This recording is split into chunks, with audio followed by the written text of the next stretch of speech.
Hey, everybody, and welcome back to another episode. My name is Dana, and our guest today is Eric Reed. Hello, Eric. How are you? Great. Hey, Dana.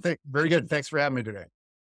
Very happy to have you. So, before we get started, why don't you tell us a little bit about yourself, a little bit of background, what you do, your company, all that kind of stuff? Sure. I've been a confirmed hacker since about the age of 13, always fascinated with computers. Got an Atari 800 years ago with very little RAM. I ran my first war dialing campaign, and that was it. I was absolutely hooked. Fast forward several years, different interests come and go. Information security was always there.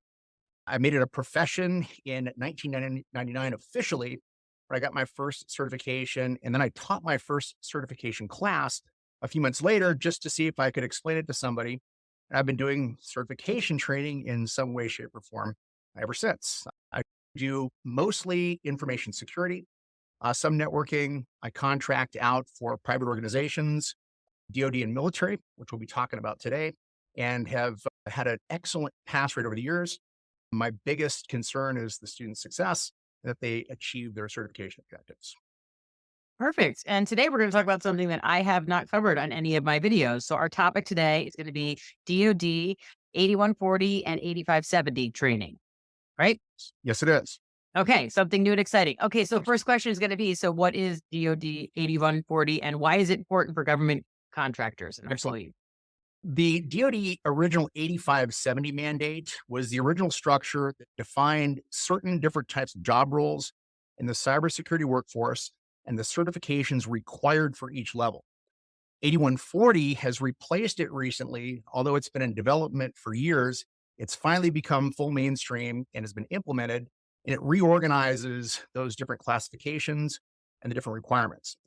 So it's also referred to as the Cybersecurity Workforce Framework. It's a standard set by the DoD and all contracting agencies that work with the DoD. If you work in cyber, you have to be certified in compliance with the framework. The framework in general provides a common language for defining the job skills, the roles, and then the training requirements for, again, the DoD personnel and their associated contractors. The reason it's important is it standardizes everything, gives us a standardized approach to cybersecurity across the entire Department of Defense, which promotes consistency and best practices, which is always advantageous from a security perspective. It protects sensitive information and critical systems by ensuring that those responsible for protecting those systems have the specific skill sets required for the specific role. It establishes clear requirements for the entire cybersecurity workforce, which helps with recruitment, training, and career development. It also supports a variety of compliance objectives for both internal and contractors with DoD and military. All right. So, what are the benefits aside from the standardization? So, what are some of the benefits of obtaining the certification for individuals, organizations, government agencies? Primarily, career prospects, expanding their marketability, self-validation. So for individuals, it enhances their skills. You train for the positions that you aspire to, not necessarily the position that you're currently in. Gives you a much broader range of career prospects. At the very minimum, the resume filtration item. Are these certifications required? If not, we don't even consider this candidate. Again, if it's a requirement for a contract or DoD employment. For the organization, it ensures you have qualified professionals. It standardizes your development, practices, reputation, and compliance. And with government agencies, it is required. It enforces compliance, makes sure that you're meeting the prescribed objectives, improves security posture, and provides for a unified baseline skill set in your workforce. All right. Sounds like a lot of benefits. So, what are different categories for the DoD 8140 certification? What roles do they play?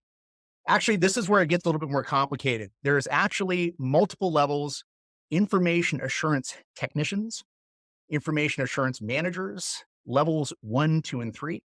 And the requirements for each level are laid out very specifically with the different courses. Now, my website, which we'll provide, is a link for additional reference. It lays everything out categorically, all the certifications that map to each category. So management, technical, information assurance, system architecture and engineering, and cybersecurity service providers in a variety of roles, analysts, support specialists, and so forth. Are you having a hard time finding new customers? A lot of folks just like you in the IT and cybersecurity space are in the same situation.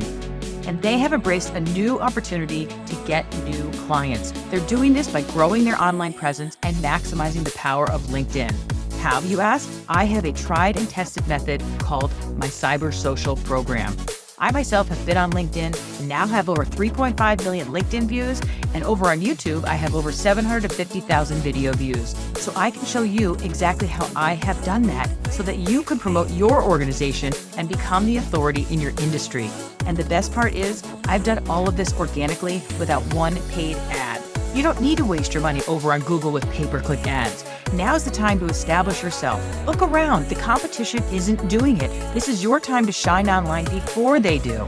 So if you're ready to start your online journey and future-proof your business, please, down below, click the link and schedule a time for us to have a 45-minute call where I can review the exact methodology of the Cyber Social program. You can also click below to see some of my masterclasses, which will give you quick little snippets of a couple of things you can do right away on LinkedIn that will help with your profile. I hope to see you and hear from you soon.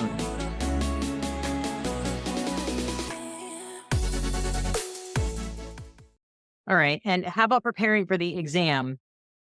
What can people do how should they go about even getting ready for this exam? What's available for them to help? Well, that's my area of expertise. I've been doing this for 23 years now, primarily for the most visible outcome of the certification. You want to pass the exam. So my primary focus is ensuring the students are adequately prepared to take and pass the exam on the first attempt. Nobody wants to go back and do a retake. So the initial run through the materials is targeted towards the certification. There are labs and hands-on exercises that are included with that first run, but I like to prioritize while students are with me that we get that primary objective knocked out, and then they always have access to the resources for additional practice, skills development after the class. Primarily, you need to look at official course curriculum. If it's adequate, there's also a lot of custom out there. One of the problems you run into with the custom kits and environments is you don't necessarily know how accurate and how credible they are. Pass rates are everything. At the end of the day, you want the students passing the exam. So my job as a provider is to give you the full course path, to prepare you for the exam, to help you with the scheduling, support through the preparation process, and then ensuring that your certification is achieved. How long is the test? How long does it take to take it? Those vary. The original mammoth was the CISSP exam, 250 questions, a 6-hour exam. The CPENT course is actually a 24-hour exam, but most courses are somewhere about 2 to 4 hours, typically somewhere between 100 and 150 questions. Okay. And where do they have to go to take these tests? Do they have to go to a testing center? They can, but they don't have to. So the pandemic has opened the doors for a lot of remote learning solutions. We found them to be pretty effective. You no longer have to attend a testing center in person. Most of the testing options are available as a remote option, provided you have the proper equipment, the camera, and so forth. Some exams still do require, like the CISSP, that you show up live in a testing center, and that's just part of their testing practice or testing policy. No, it makes sense. So, because I was assuming it's not an open book test.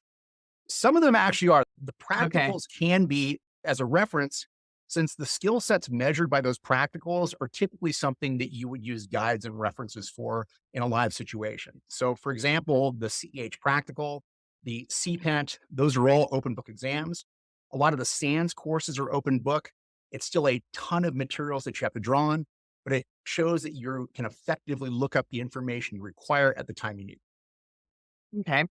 So how should organizations go about training their employees on this kind of stuff? First and foremost, figure out what exactly they need to do. So assess the requirements, identify the relevant certifications, and then invest in a quality training solution. There are lots of self-study products out there, which are great if the student has the motivation and the study habits and ethics to keep focused and get it done within a specific time frame. A lot of times the self-studies should be supplemented with official instructor-led types of curriculum, a little bit check-in here and there. And most importantly, the exam prep. You want to ensure that the exam preparation is current for the current exam so the students get a realistic look at what their exam is going to look like at the time that they take it.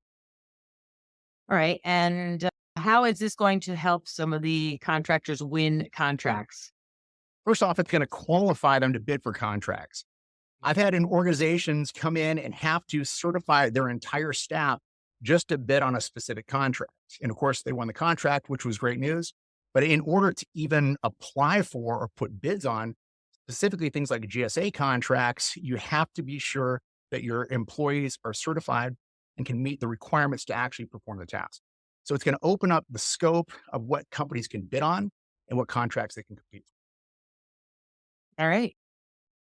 Obviously, you're going to be a huge resource for this, and we'll make sure that we put your website down there and any other links that you think we should share. Are there any other resources you want to talk about right now?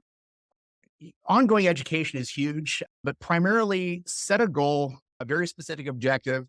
There's the acquisition of the certification, and then there's the application of the skill set. They're two very different strategies and objectives. So the first thing I focus on with my students is let's get you through the training, let's get the exam knocked out. Then it's like that book report you've had all summer to do that's finally done, and you cannot worry about it anymore. And then you can focus on playing with the tools, the labs, and getting more proficient in the skills. But you always want ongoing education. Most certifications these days do require continuing professional education credits. So you're going to be required to take certain numbers of hours per calendar year or recertify in the various certs. So ongoing is always important. The security landscape is changing daily. There's all sorts of new technologies emerging, and cloud is just huge these days. So definitely ongoing education. Yeah, that's for sure, especially in this cyber world. Like you said, it's changing every single day. So it's something that you have to make sure that you're keeping your people on top of. This was really helpful information, and hopefully the audience learned quite a bit about this specific kind of training that they may need, and where they can find out to get in touch with you. We'll make sure that we have those links down below. And this was really helpful. So thank you Sure. very much for your time, Eric. Thank you for having me on. Have a great Anytime, weekend. anytime. Talk to you Great soon. to talk to you. All Thanks. right, everybody. Thank you very much. We'll see you on the next episode. Till then, bye bye.